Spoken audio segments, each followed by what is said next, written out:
All right, so we continue. All right.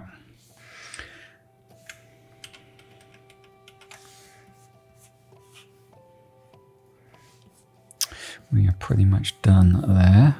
All right, here, let's do this.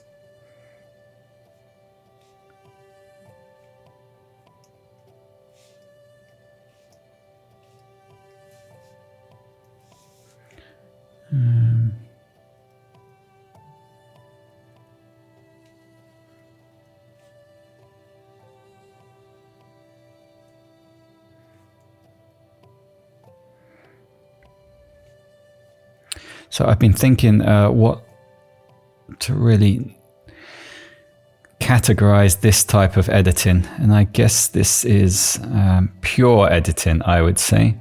I think that's what I'm going to label it as.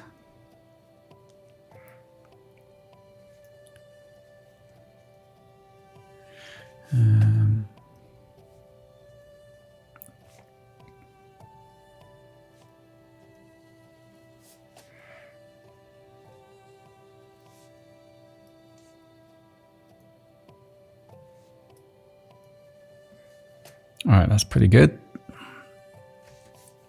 Let's have a look up here. Oh yeah. We just want to take out these, I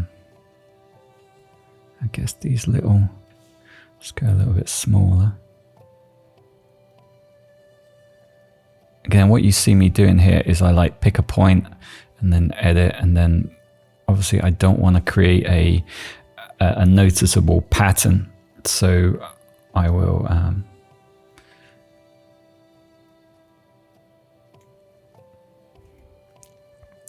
keep on reselecting an area, so I'm not selected from the same one, but I've done this for so many years that I sort of do it without thinking.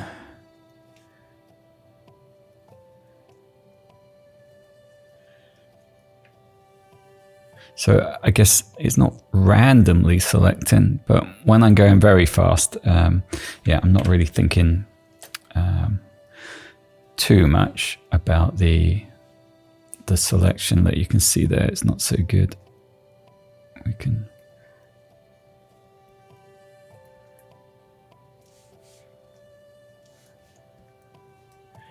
we don't want to create a pattern.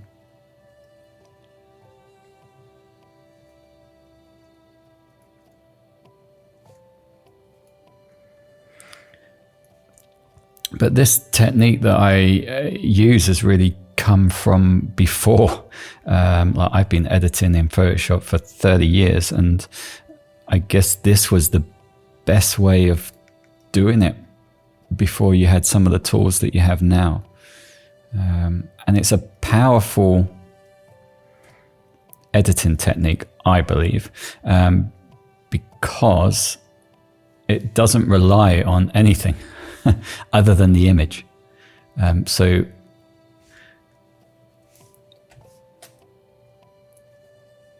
I'm not like whatever image you give me, I know that I'll be able to, you know, if a tool doesn't work, I can always rely on this. And in my, I guess, professional editing workflow, this is the final stage. Like I've probably used other tools and different ways. Maybe I use this as a start, really to, well, you used to have to give Photoshop a helping hand. If you get something, you know, nearly there, or you know, get rid of the big irritations, or you know, I don't know, the stuff you really feel, you know, I can get rid of that. And then when you ask Photoshop to do something, you're giving it a better chance. There's less for it to do, I guess. And that's where that sort of comes from me going over an image. And before, you know, I never I've really been editing where I jump straight into a blanket apply of a tool across the whole image or anything like that. I generally do a once over first, and then I approach those things.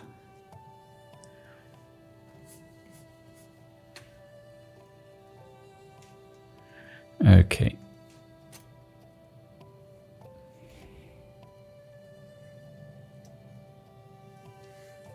Let's get rid of this hair.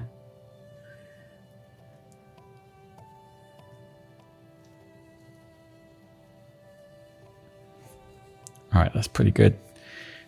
Again, I have to not go too far.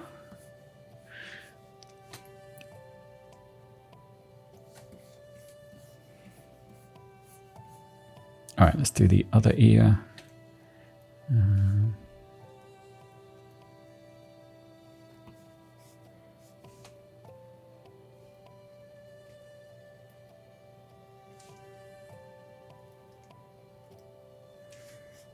Right, so this hair here I would take out. I'm not gonna do those sort of things at the moment.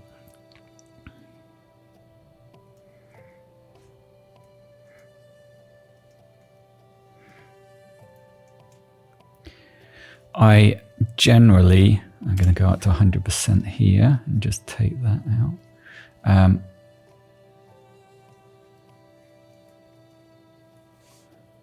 Yeah, I will generally do, let's say, these hair elements all at the same time. And that's because you get into a, I guess, a flow. So if I do a bit, I get a feeling for it. And then, you know, it gets quicker. If I have to keep on jumping backwards and forwards to, you know, doing this style of editing and then coming to hairs and things, then I never settle into, you know, I would say these little areas that I'm taking out now, I'm sort of doing a bit quicker than when I was first doing it. Because you sort of get into a, I don't know. Oh, that's not that good. Let's correct that. You get into a bit of a flow. Okay.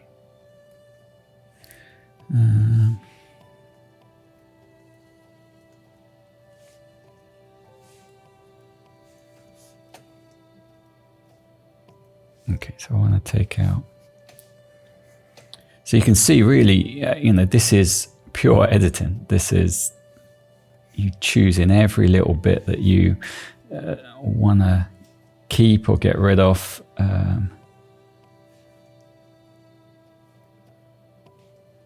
You know, I wonder how many images are. You get this style gets less and less. One, it takes time and budget and the rest of it. But two, I wonder if people, you know, going back 30 years with Photoshop, then the restrictions of what it could do force you to come up with techniques to be able to edit to a high degree. And that is needed less and less. Like I see a lot of people use the remove tool to take out hairs or extend hairs, and you just really paint a line in and then it processes it, and you know, if it is half a hair and make it into a full hair, and if it's a hair going across, it's okay, this is probably got to be removed, and you know, it's doing the thought for you. And if you take that tool away, then can you still do it? And if you can't, then you know, I would argue that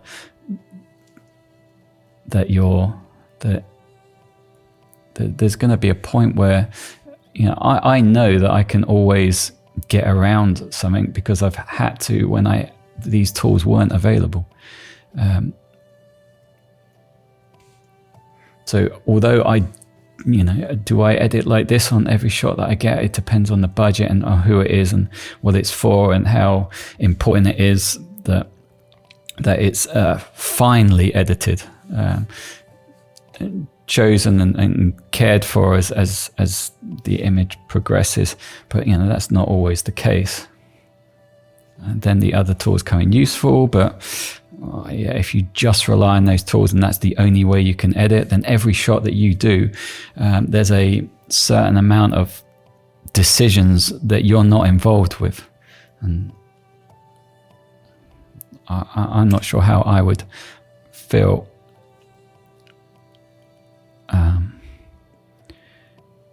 about certain images that I'm doing if I'm just saying, the tool will do the work. I'm sure it's doing good. I just agree with whatever it's doing.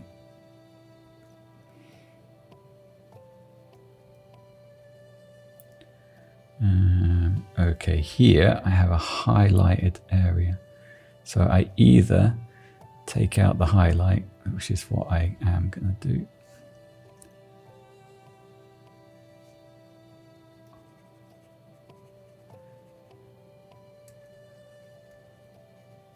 So that's going to be the sharpening, I guess, which is a bit on a contrasty area.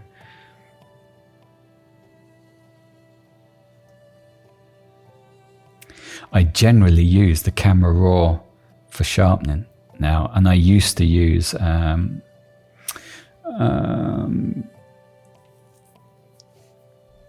high pass, and then I could sort of select the areas I wanted, and I don't really use that anymore, but sometimes it's if you're sharpening over the whole thing, I usually, like I showed in the first video, I hold down Alt and then I get a black and white image, and then I can sort of see the sharpening that it's doing. I select how much I want, but again, it's applying it to the whole photo, so you can't guarantee that you're gonna look over every little bit and see if it's over sharpened an area. So with high pass, you could really just do it and then do a mask and then only put it back in where it's needed. And I still do that, but I've generally sharpened it in camera raw beforehand. All right.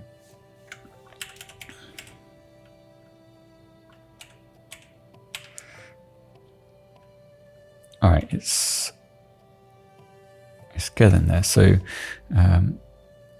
actually, if I put in a solid layer, then you can start to see what I've done. And if I've heavily edited it, you really get this sort of pixelated art of everything that I've done.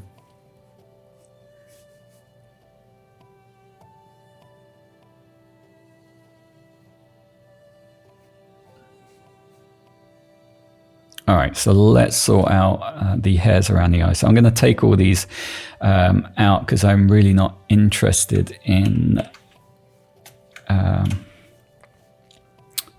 these as part of the distractions. What I will do is make a new layer because, and let's go down to 60% because I want to keep them in a way. So this here that you sort of see, I want to keep that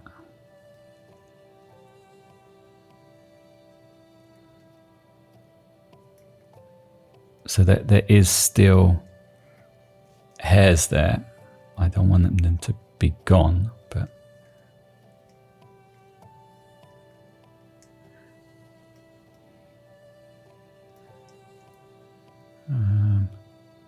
let's go down to 40% and try and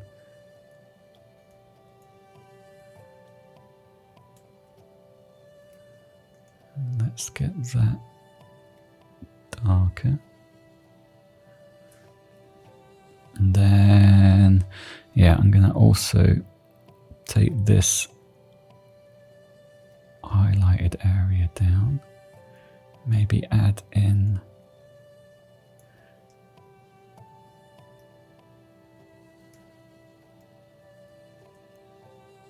so this is really where you're, let's go up a little bit. Like it's pixel perfect here to get that. Let's take that out.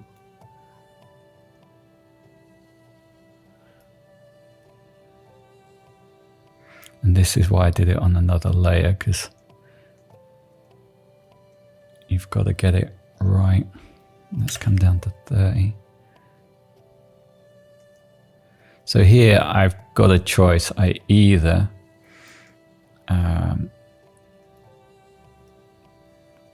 actually draw in my own hair. See, that's a bit light here.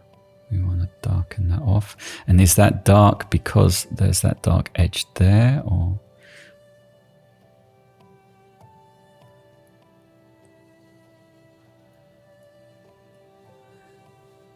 All right, that's pretty good.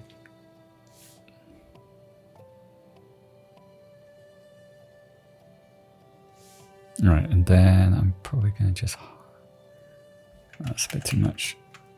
I just want to take that out.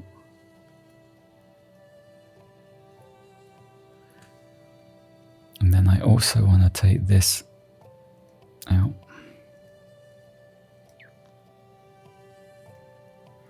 And then we're going to put another one in there. So you see what I've done. So we've just reduced the hair. We've kept the hair as it is. Probably want to darken these and extend that into there.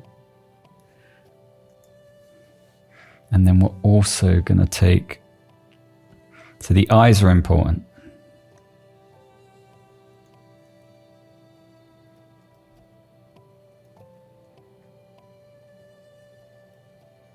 So yeah, the brush, what I'm at 30% at the moment.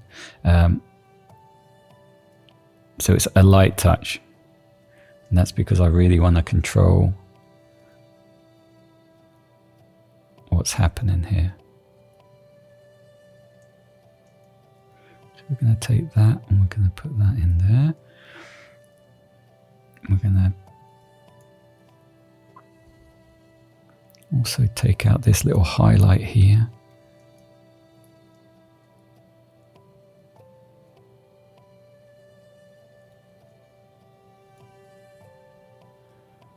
And I'm probably just going to put another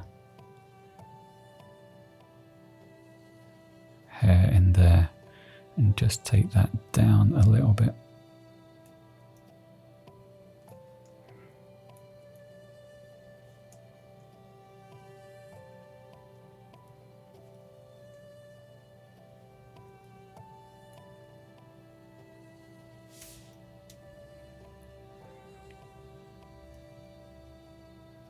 So I'm now just checking, like here you can start to see, like here's the hair that I've taken out. So you can see how this highlights, what's harder to see. So, I would argue by looking at that I would, still on the center, I would take, let's go to 70, those hairs out.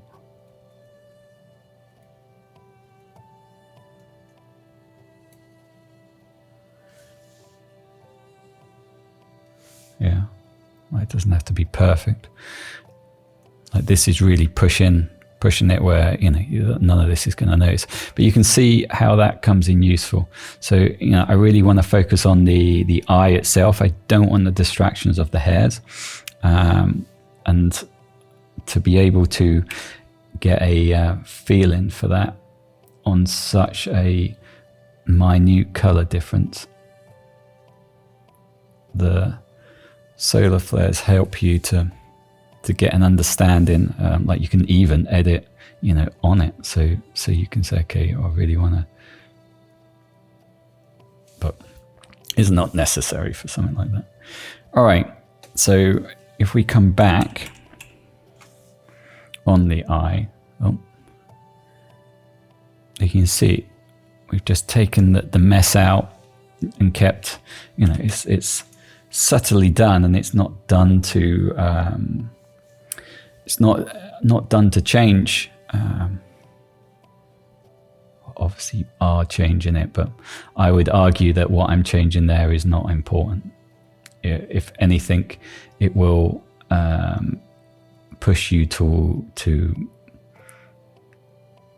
the area. Everything that I'm doing is to for this shot is to get you to engage in looking directly into the person's eyes. And I like to think that this image feels deep, engaging, because of what he was thinking of. Which obviously, is probably something very important about me. Okay. I'm joking, by the way. So now I'm just bringing these hairs in a little bit. I'm not sure if I'm going to take them out. This one at the moment, I think, yeah, maybe. But yeah, not at the moment. So I'll go up to 50. We'll go a little bit bigger.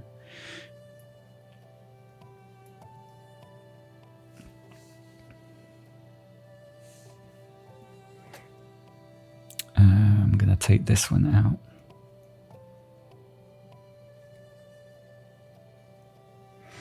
These, I don't know, I maybe take those out. I am going to blend these away a little bit. They're not really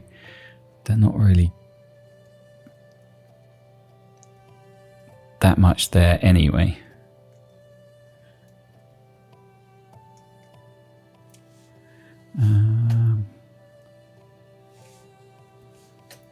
Here we're just gonna, let's go down to 30%. And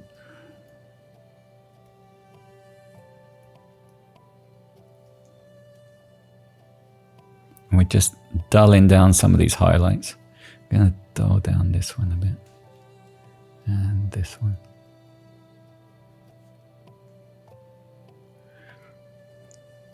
So generally what's happening as I'm editing a photo like this is I'm simplifying it. So it's a complicated image to begin with. There's a lot going on. There's these hairs and textures and skin textures and everything else. And then I'm going over it and I'm simplifying it. I'm dulling down these highlighted hairs. They're not gone. It's still there, but I'm reducing the amount of light that hit them. Okay, so again with this one here, as I simplify it, I can see it's too much. So I just take it down a bit. It's not gone. Well, this one's gone. But you've got a little hint of it there. There's little hints here. This one here I can take down a bit. So as I go over this, I could also just take like a slightly darker layer and do a whole layer on top and then just bring it through on the highlights. But again, that's all those things are what you do to the whole photo. And although that is probably quicker, it's not really thought about to the degree that editing like this is. So again here, I can just see that the lights hit these little bits of drier skin, and I don't want that to be the focus of the image.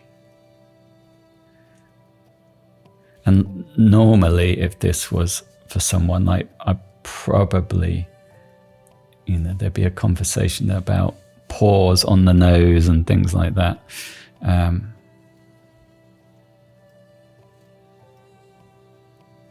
especially on model shots, you do a lot to the nose. But on high res, like you remember, like this camera, I can't remember how was it, 46 megapixel. I think the Sony's 50, yeah, I think it's 50. You know, once you get to medium format, you're at 100 and things. So there's a conversation to be had as what is the image going to be used for, and will it ever be printed? I would generally say if it's ever going to be printed, then you might as well edit it at full res, and then it can be used for anything. You're forward compatible. Product shots, like if you're spending the time to have them shot, I did a load of macro T shots, and you know, are they just going on the web for now? But you know, as the quality of the web gets more and more, and you know, maybe at some point your product shots would be at 4K. I don't know. Then if you've shot them and they're at 1080p and you're having them all edited, then I would argue that if your products don't change, and these are going to be sold for, you know, I don't know, you know, more than 2 years, or then it's a negative thing of having them edited at such a low resolution, when there be a point and you'll go, okay, the quality needs to be higher, or we can now use a zoom in and I don't have the detail in the product now to do. And then, yeah, you like have to phone up the photographer again and say, can you re-edit it at a higher res, and you're paying twice.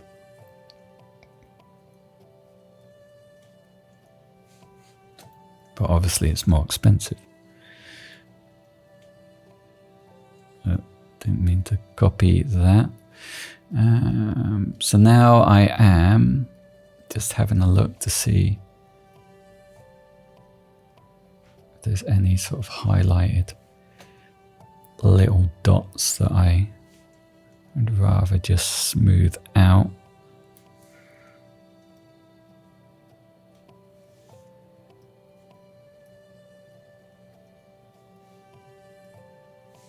A lot of this is just where the studio lights pick up light.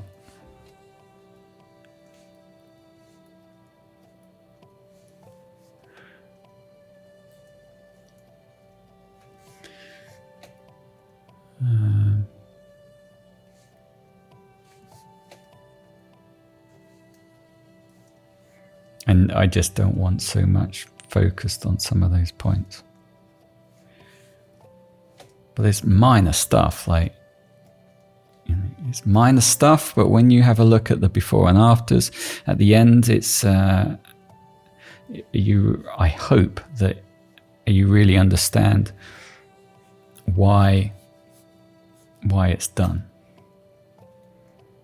You know, how the focus of an image changes as you simplify areas and complicate other areas. So, you know, sharpening an area is complicating it. It's got more contrast, and it have more detail, and other areas you are, you know, taking that away. And as you do that subtly over the whole picture, before you know it, you don't notice some areas. You just absorb them, and then the area that I'm pushing you to engage with is very clear, and it's enjoyable to.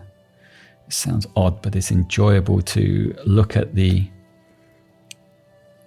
photo rather than, you know,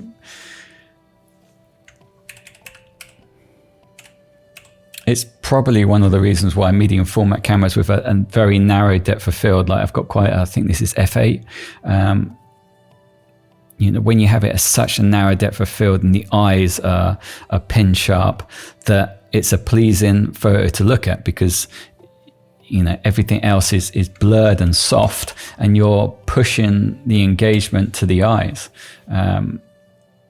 I like that, but I guess I'm doing it a little bit more detailed. So, you know, I'm keeping the detail. All right, so we're going to do the other eye. I think we're at half an hour, but yeah, so I do this on the next one. I use the square softbox underneath, obviously. Yeah, maybe.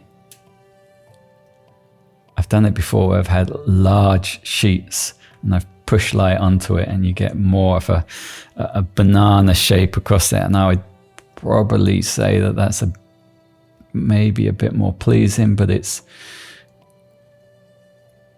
not so, it's not such a nice light for the rest of the face. This one's a bit harsher, I guess. You get a bit more, well, you know, if you come back here, you get more shadows and you know, it's hitting a bit more hard, you know, it's a harsher light, I guess. And with the clamshell, with the quite harsh light here, it's similar. I might have to, looking at this, bring some of this back in, but my dad's hair is pretty white, and that's the way my hair will go soon, I reckon. Well, it's already going like that. All right, so we're going to leave it there, and I'll see you in the next one.